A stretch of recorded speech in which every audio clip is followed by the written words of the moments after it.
So hello, hopefully you can all hear me. And loud and clear, somebody says. Perfect, excellent.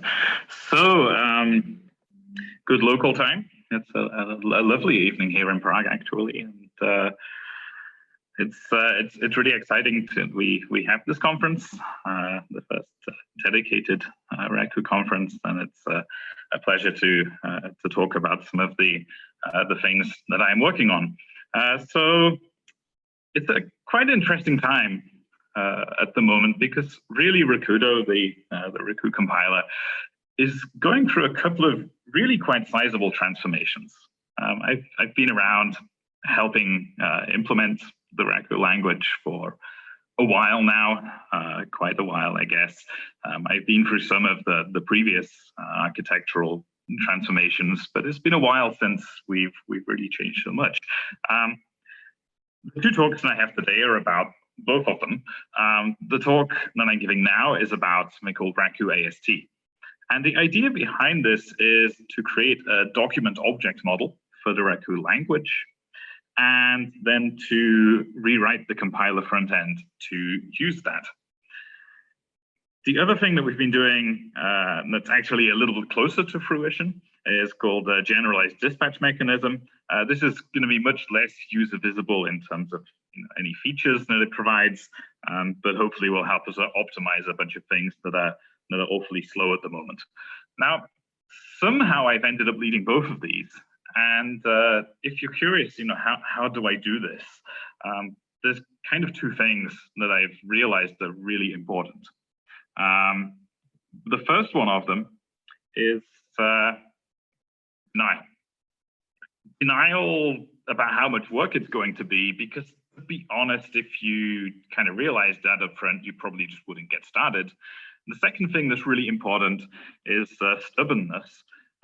So, once you get so far into it, you're like, well, I'm just going to finish this damn thing because I started. So that's the things that are carrying me through with these two.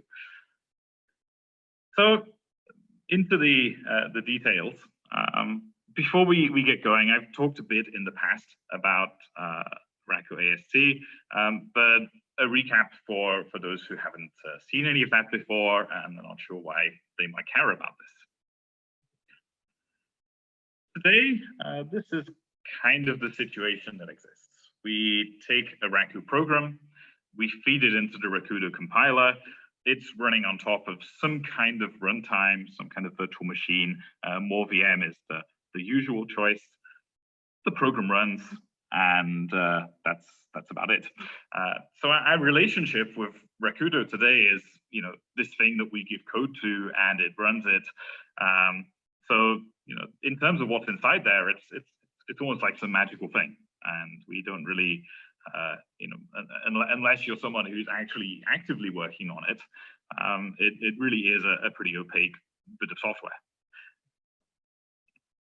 The thing about compilers, though, is that they know quite a lot about the language that we're working with, and it would be kind of nice if we could ask them about that. So one thing that we might consider doing is telling it, oh, can you give me the AST? Now, this is short for abstract syntax tree.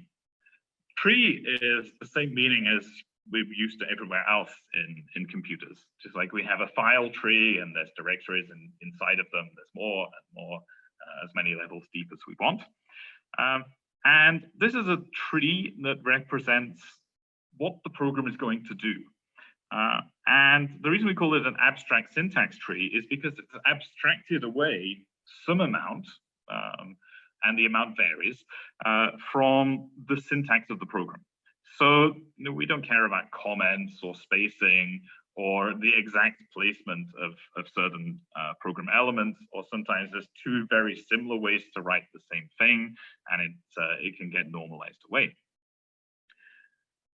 So it's going to show us the code, but as a tree, and that sounds kind of nice, because you might think, maybe this will help me understand how my program is being interpreted or understood by the compiler. So you do it, and you get all of this stuff out, and what on earth is this? Yeah, the probable sensible response at this point is, well, I ain't going to do this again, because this is so distant from the everyday Raku language we're working with, that we we might want to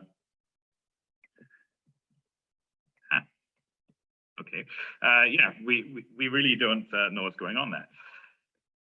This thing that I just showed you is called cast. There's a lot of it, and it's a really quite okay representation of a Raku program if your primary interest is compiling it into bytecode. If you're not interested in doing that, then it's not really that useful. It's quite distant from the language itself. So the transformation that I want to see here is, instead of the compiler being seen as some kind of magical thing, I want to be an accessible thing, or an open thing, something that collaborates a bit more with the developer, and that the developer can work with and make more use of in ways beyond just telling it to run code.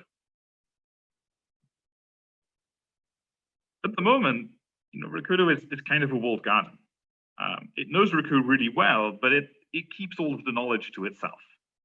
And yes, there are some modules that try and poke into the internals, and the kind of support policy on that is, if you break it, well, that's your problem. And this is sort of reasonable in that it's already an enormous task for the compiler team to support the language and avoid breaking things in releases when there's quite a big module ecosystem doing all sorts of things. And there's definitely been times where I've wanted to tweak things and I found, well, actually, we can't quite do this because we'll break some module, and we really don't want Raku to have a reputation of something where you can't trust to upgrade. So at the moment, you really don't get to take advantage of all of the things that the compiler knows and understands about the language. So in the Rakudo repository, there's a branch called Raku AST, and this contains the work in the direction of giving Raku a second form, which is not source code, but it's actually a tree. And you can actually run it in two modes. One of them, if you just run the compiler and don't put anything into the environment specially, you get access to all of the various nodes, but it doesn't compile your program using them. If you stick this Rakudo Raku AST equals 1 into the environment, or you can put anything there that's considered truthy, it switches over to using a new compiler front end. And the front end is the bit that does the parsing and figures out what the code means. And if we do this, then we get a rather nicer bit of output. This sort of makes some sense to, I hope, the average Raku developer. So we have a compilation unit, that's the program as a whole, which consists of a list of statements. And then we have a statement that consists of an expression. And that expression is a call by name. The name is say. There's an argument list. And the argument list to say is using the reduce term. And we're doing a reduce over the infix multiply operator. And that is also taking arguments. And the arguments are the application of the infix range operator to two integer literals. That is rather more accessible. And these things are Raku AST nodes. In fact, if we prefix them like this, these are the exact class names of the nodes in the implementation of the AST. Unlike cast, which is this internal thing, Raku AST is a proposed addition to the Raku language. So the idea here is that we'll have a supported feature with a stable API. So you can do things like this. You can make a new node. Here I've made an int literal one. And then we can give it to the compiler through eval. So just like you can eval from source, you can also eval from a tree. And of course, that's going to be rather faster because it doesn't have to do all of the parsing and so forth. So in a bit, I'll show you a more interesting example where I take advantage of that. As I mentioned, we have this flag that we can put in the environment. And this enables a new compiler front end. This takes Rakudo source, passes it, and instead of constructing this internal cast representation, it constructs the new Raku AST. And then the rest of the compilation works in terms of that. This is still very much a work in progress. At the moment, it passes an actually rather pretty number at the time I went to check before giving this talk. It's 333 spec tests. I absolutely didn't do that on purpose. And I guess you'll believe me. If it was double that, I think you might have cause for some skepticism. But that is rounded up 25% of the spec test files. Now that might sound kind of a little bit depressing in the fact that I started talking about the idea of doing Raku AST a little under 18 months ago, and then you do the calculation and wonder how many years this will take. One thing I've discovered about the specification test suite while I've been working on this project is that actually lots of the specification test files make, well, there's two things. One is that a lot of them make incidental use of language features. For example, there's loads and loads of test files which are making use of, for example, whatever star on a method call, just because it's convenient. And it makes writing the test easier. But that's actually really quite a difficult thing to compile. We don't support that in the Raku AST-based front end yet.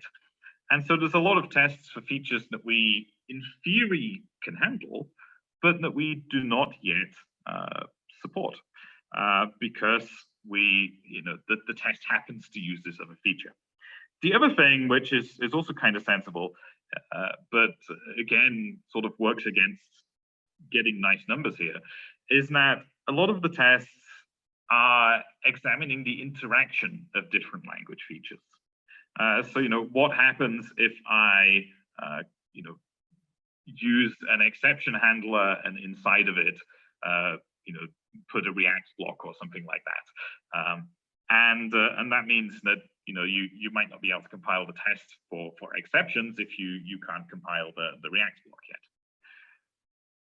So that's kind of an underestimate of how far things are, which is I guess that's the way things go.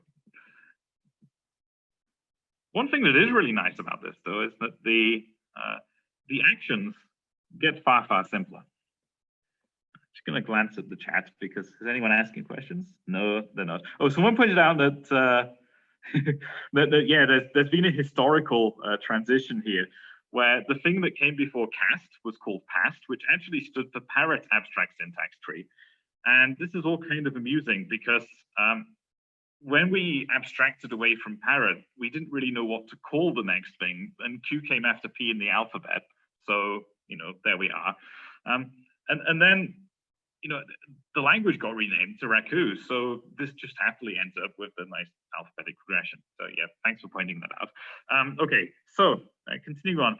Today, if you look at the Rakudo compiler front end, if you have written grammars in Raku, then part of it will look pretty familiar because the parsing is done by a Raku grammar. And then there's an actions class, which builds up the abstract syntax tree. And today it builds cast. And this is just an example I grabbed. It's not one of the particularly terrifying ones, but there's a lot of stuff going on in there. This compiles the gather statement, well, the statement prefix. And we can see that it's desugaring it into some call to gather So we have to worry about that bit of the internals. And then it's doing something weird with nil, which I think is probably to enforce sync context on things somehow. And then it's marking the result as unwanted, which is part of sync tracking. And there's all sorts of things going on there. This is how it looks in the new compiler front end. We just say, oh, make an instance of the statement prefix gather node. And you might say, why is there this weird R function? And this is one of the points where it gets really, really headachy to do these things, because Raku is basically implemented in terms of well itself, and we need to sort of cut the circularity somewhere, and there's lots of little tricks we have to do to make this happen. And this is one of the things. We can't actually just import into the actions here the various Raku AST classes. We just end up having this this thing. We might find a way to tighten that up later.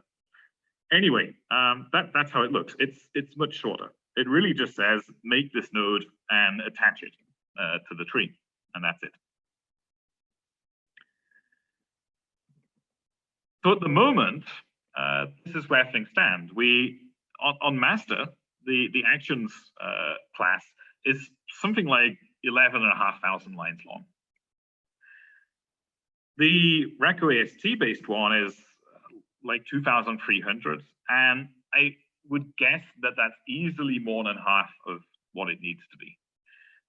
So that's a lot easier to work with, a lot more compact, and a lot more accessible, hopefully. Of course, the work goes somewhere. It ends up in the nodes. So I'd also then argue that it's actually being done in a much more focused way. The whole design that we've ended up with is really better object-oriented design than what we have at the moment. So let's move on. It's also not just smaller. It's also simpler. So at the moment, if you try and understand some of the things Rakudo is doing, it builds up cache trees. But then later on, it wants to say, oh, what kind of Raku construct did this come from? And then it has to do some analysis to figure out what it was. Sync context handling is a really painful example of that.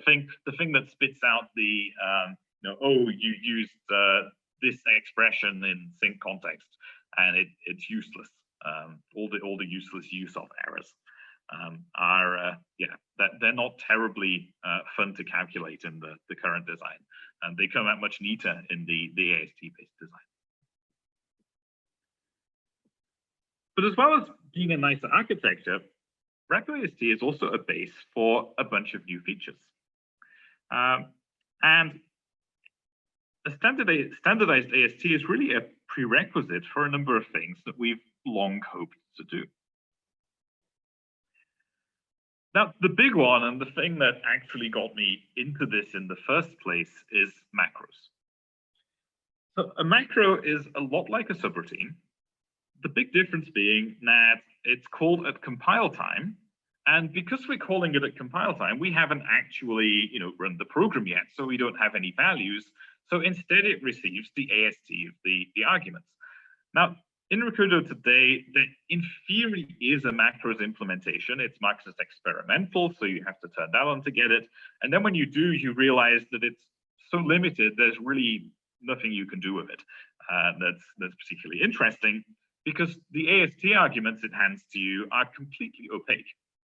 You can't ask, what sort of thing is this? With Raku AST, that will change, because now we have a standardized AST. So if you write a macro, once we get them implemented, using Raku AST, this will be a standardized part of the language, and you'll have an object graph that you can traverse, manipulate, analyze, and so forth. This will be really the thing that not just lets us have macros, but lets us have macros that can do interesting things. There's also been a long speculated feature called slangs. And again, there's some experiments in that direction. So the idea of a slang is, we have the grammar, and grammars in Raku are really classes whose methods happen to mostly be written in regex syntax. And just like any other class, we can actually mix in to a grammar and add extra rules or override existing rules. And the slang does that. It extends the Raku language syntax by providing extra grammar rules. There's a few problems with that. One of them is that those rule names aren't standardized at all yet. But the other thing is that there's no good answer about the semantics. People love talking about syntax, but semantics is the really interesting part, because just introducing new syntax is pretty boring if we can't say what it means. And there's not any good answers about that today. So this idea is really nice, but we haven't really seen it get used all that much yet. And if you really want to try and do the semantics bit, you end up using cast, and it's not really supported. With Raku AST, this problem kind of goes away because the semantics can be provided by producing Raku AST nodes, and the compiler works in terms of them. So if you call, if your custom rule passes a block, then the thing you get is the Raku AST block node. And then you produce some more Raku AST, and whatever was the entry point to the bit of the parsing you did will understand the result. So these pieces should all just fit together very neatly. Another thing that we can do will be to introduce custom compiler passes. So we can have modules which export extra passes through the compiler. What do we mean by a pass? Well, compilers operate in stages, one after the other. So they pass and build up some AST. And then that is checked in various ways to make sure there's not problems with it. Then we optimize it. Then we turn it into to bytecode, and that all gets assembled and either run immediately in memory or written out to disk. But what if you could insert your own phase into this process? So you could say, for example, I have a module that's doing, for example, HTTP routing, and there's various mistakes you might make, like duplicate routes. And we could actually insert or export a custom compiler pass that detects all of these at compile time and tells you, oh, hey, you've got a problem here. Or, you could do custom type checking things. So if you write a module to do unit types, then you could actually, at compile time, forbid calculations that are badly formed in terms of the units. So that's an interesting kind of opportunity. So here's and all of these are very much proposals and things that I would like to see happen. But having just gone through them all, this is a little summary of what they are and how they work. So macros happen at begin time. That is, as we're passing the code, and as soon as we've passed the arguments to it, you can write them in the same file that you're compiling, or you can put them in a module and export them. They work lexically. Everything works lexically. Lexical scope is one of the things that keeps all of this sensible and under control.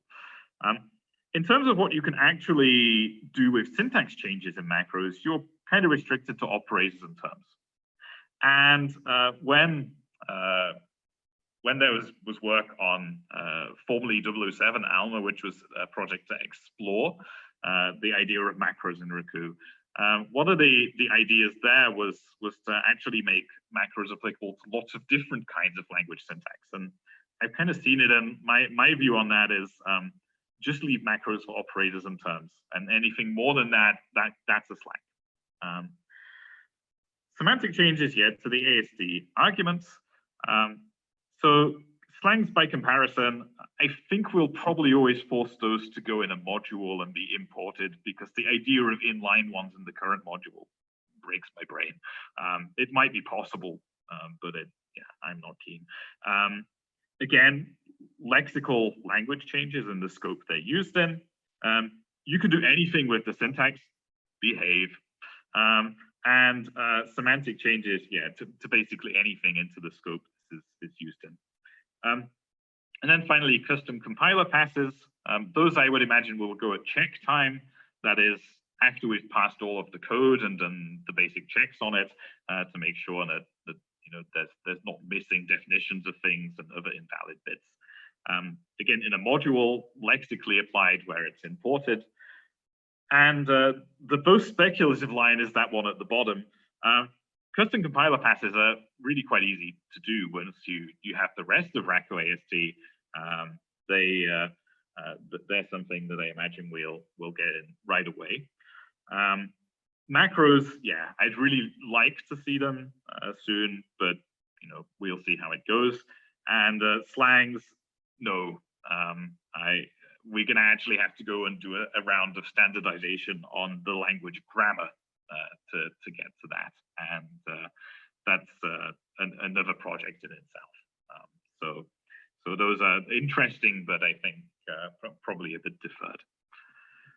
Again, very speculative, just my ideas of where things will be.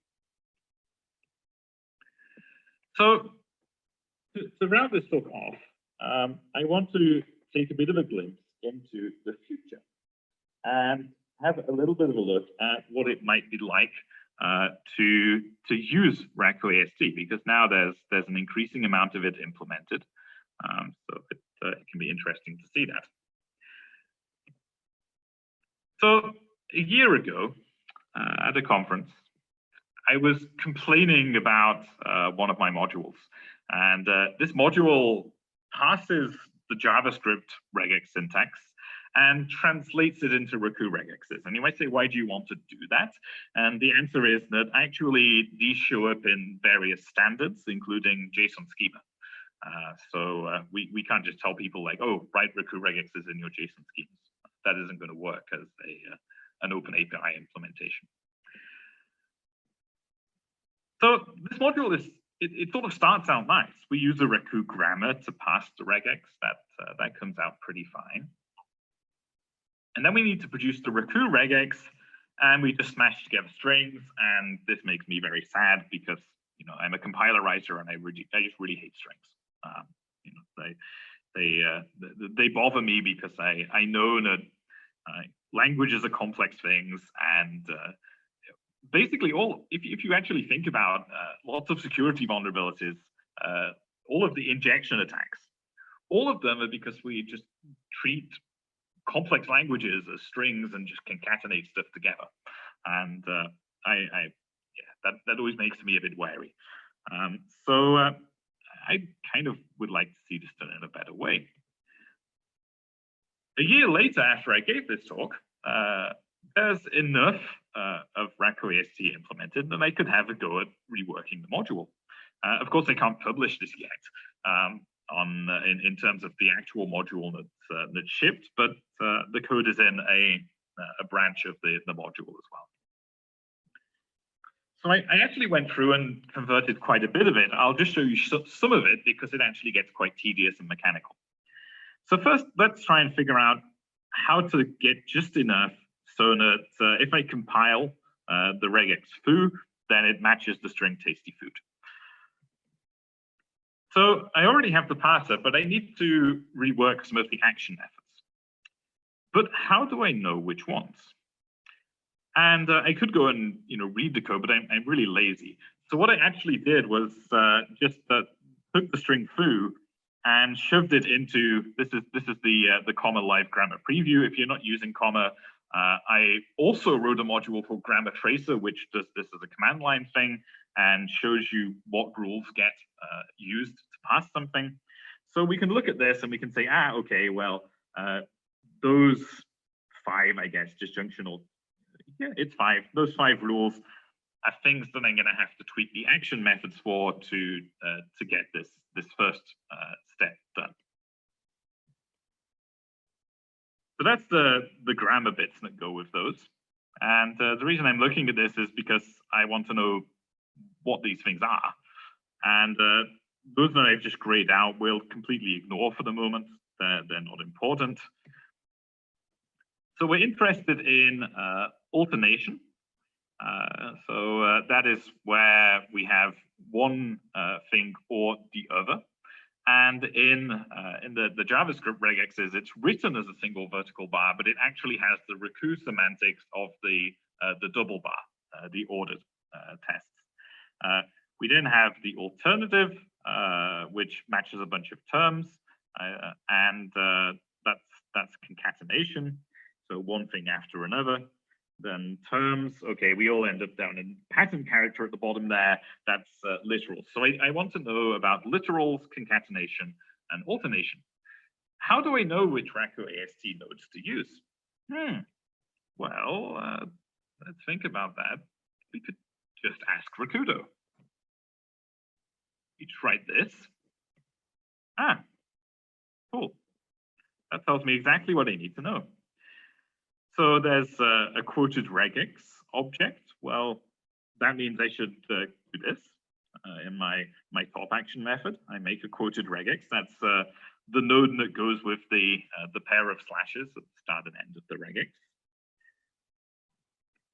And then the disjunction rule should make, well, actually we can be a little bit optimal here. And we can see how many different things are there. And if there's actually no alternation, there's only one option, we'll just extract that. And if there is multiple things, then we'll make an instance of the sequential alternation node. Sequencing looks very similar, sorry. So if there's just one term, so the A, B, or whatever, then we just hand that back. In this case, there's always going to be multiple things because of the A and the B there, but if it's just A, then we don't need to wrap it up in a regex sequence node. We could just hand the A back. Otherwise, we wrap it up in regex sequence, and pattern character, we make an instance of Raku AST regex literal, and we pass in the stringified match object, and we're done. Also, this makes me very happy because I have told the compiler, oh, these are literal characters. There's absolutely no risk of regex injection attacks in my translator now. This is making me happy. Two more action methods just need tweaking a little bit. This is just because term should pass along atom should pass along pattern character. There's no particular functionality in there. That's just passing things up and telling myself I've got a bunch of things still to implement. Plug it all together. So I write a method as AST that uses the same parser I wrote before. The action class is this new one I've started writing that builds the Raku AST. And then the compile method just evals the AST, and we get back the compiled regex. And well, that gets rid of all the strings. That's kind of nice. Let's do a little bit more. Let's maybe do the quantifiers. And so this syntax on the right here with the curly braces turns into the star in Raku regexes. We'll see in a moment. This is the grammar rules that passes the quantifier. So you can see the plus, star, question mark there. The other alternative is the curly braces, where we say, okay, this number of things, and optionally up to, and optionally an upper bound, and that's what we need to compile. So once again, we can ask the Raku compiler, what sort of node should I be making here? And it tells me, well, you should make a quantified atom. And the quantified atom should have the thing that you're quantifying, the literal in this case, and it should have something about the quantifier. Okay, that looks kind of doable. So yeah, there's an amount of code, but if we look through it, the first thing then that's happening is that we need to deal with is this a greedy match or a frugal match? That is, how does it match as much as it can and then backtrack, or as little as it can and then backtrack? We then take the type of quantifier we have, and then we just pattern match it with when. So if there's a from and an up to, then it's a range. If there's just a from, then it's a range, but actually it's an exact number of things. And when it's plus, then it's the one or more quantifier, and there's the other branches which look very, very similar. And again, that's it. We just need to tweak the term rule. So we say, well, when we have a quantifier, wrap it up in the quantified atom and pass along the atom there, and the quantifier that we made. Remember, with topicalizers, so I can just call .made there, and that is it. So I have successfully got through most of the module. Actually, I stopped at some point because I was meant to write slides instead, but I've actually done the vast majority of it, and you can have a look at the Raku AST branch of that module if you are curious. After a while, it gets a fairly mechanical process. So that shows you a little bit of a glimpse into the future, but before we finish, I thought we'd just have one more. This is something that I just played with in the days before the talk. So I mentioned that whole idea of custom compiler passes, and I thought it could be interesting to try and actually implement one. So this is very provisional API that you're going to see in terms of the way this is done. It's also a pretty trivial example, but I think it shows off the power of what will be available here. And the simple example is we're going to add a check time compiler pass that looks for spelling mistakes in routines and package names. So the idea is that if I write this code and I import the module use code policy spell check names, then it will give me a warning if there are any words in my names here which are spelled in some kind of wrong way, or at least that are not in the dictionary. So, how do we write this? And you can imagine that if you all you had was access to source code, this would be quite an annoying thing to write, because if you only want to apply it to routine names and class names because they're API visible things, but we want to ignore things like variable names or things in strings or things in comments. Trying to parse all that out gets annoying. You can write regexes and then they'll work, 99% of the time or something like that. And it's all very wasteful because the compiler already did the parsing. We could just say, oh, tell me about all of the routines. So let's do this. First of all, this is nothing to do with Raku AST. This is just some spell checking bits that are here for completeness. So I just grabbed the dictionary file, lowercase all the words, made a set of them. And then I wrote two routines, check kebab case, which just splits a name up on dashes, and then checks if it's in the dictionary and counts up that it's wrong if not. Then we have check camel case. Yeah, the split is a bit cute there. It's using so the colon LU is saying that we want the character to match the letter the uppercase letter Unicode property. And then we stick a question mark in there, which means, oh, and don't actually eat the character, just match before it. And that is how we can split up camel case things. At least it's the first thing that came into my head to do it. So it works. I'm sure there's other cute ways to do that. The other thing I want to have is an exception type. This is just an exception class. It inherits from xconf, which normally isn't something that you would do, but it's the base class for errors that happen at compile time. And since we're writing a plugin to the compiler, then our errors happen at compile time. And then we'll just spit out the words that are misspelled. Finally, we get to the bits involving Raku AST. So here I'll write a subroutine spell check. It takes a node to check, and it takes the hash where we count up the wrong spellings. And I'll just do a give and when over this. So I say, when it's a routine, if it has a name, anonymous routines don't need checking. Then check what it is in kebab case, canonicalize that name, because name is actually an object here. Raku names can be pretty complex. We just want the string. And we can do the same with package names, except those are camel case. So notice there's no messing around with strings here. We're just telling the compiler, oh, tell me about the process routines or process packages. And the final piece is the compiler path itself.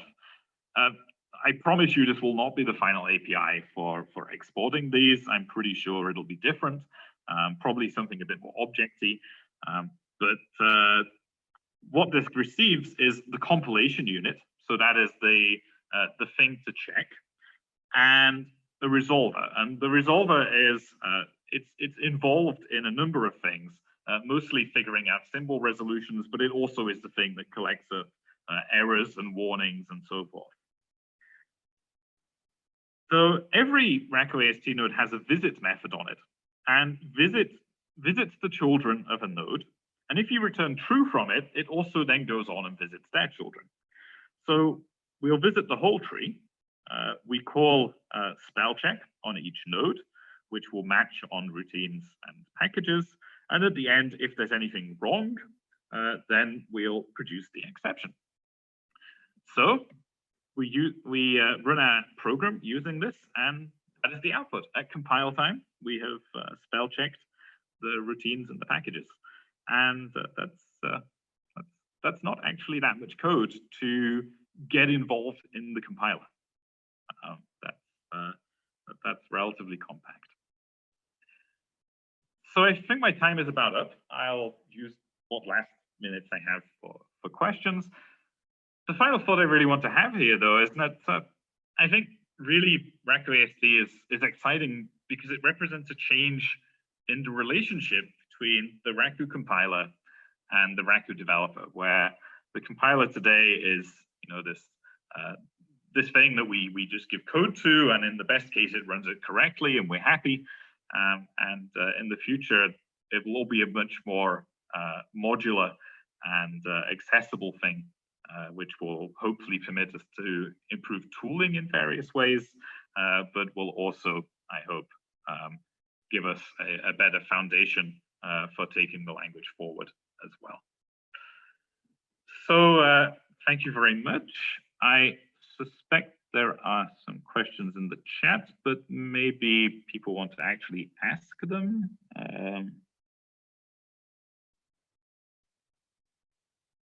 There's so much chat. You folks have talked a lot.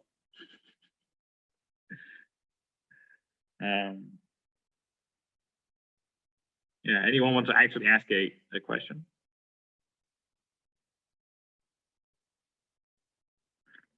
Two people raised hands. What do we do about this? I am not an experienced consumer. Okay. I think I got unmuted. Can you hear me? I can hear you. Yes. Okay, good. So question then about custom compiler passes. I sort of assume that those could be distributed as a pretty bog standard Raku module. Yeah, they're just normal ecosystem modules that happen to export a compiler pass. I mean, it's a little bit in line with how today, if you want to export custom meta classes, then you just poke them into the export how package in the appropriate place, and the compiler pays attention to them. It'll be a similar mechanism to that. So yes, they'll just be normal modules that you import. Very cool. Thanks. Mm-hmm. Okay. Yeah. Hi, I have a question. Is the future of the comma editor to work directly on the Raku AST instead of just text? That's a really interesting question. I don't know. So the thing about comma is that actually the thing that's really interesting about this question is that this all happened the other way around. Actually, comma uses I basically wrote a PEL6 grammar to Java compiler that is very specific to what the IntelliJ platform wants. That actually passes it into an AST, and that AST is very coupled to the details of how the IntelliJ platform works. But it turns out that given that I actually worked on that AST and now I am working on Raku AST, they are surprisingly well aligned already. They're not identical, and there's constraints that mean they can't quite be, but there's actually quite a bit of alignment. It's quite likely that what would really happen is that we'd further align the AST shape in comma to match up with the way that Raku AST looks, so that then we can do things in comma where we effectively match what the Rakudo compiler itself does with the AST as well. So that's probably how we'll do it. There's a bunch of different trade-offs in an IDE, but the answer is comma is already pretty into ASTs, and yeah, it's probably more strategic to maintain the two separate implementations and just have them well aligned. After all, Raku AST is meant to be part of the standard.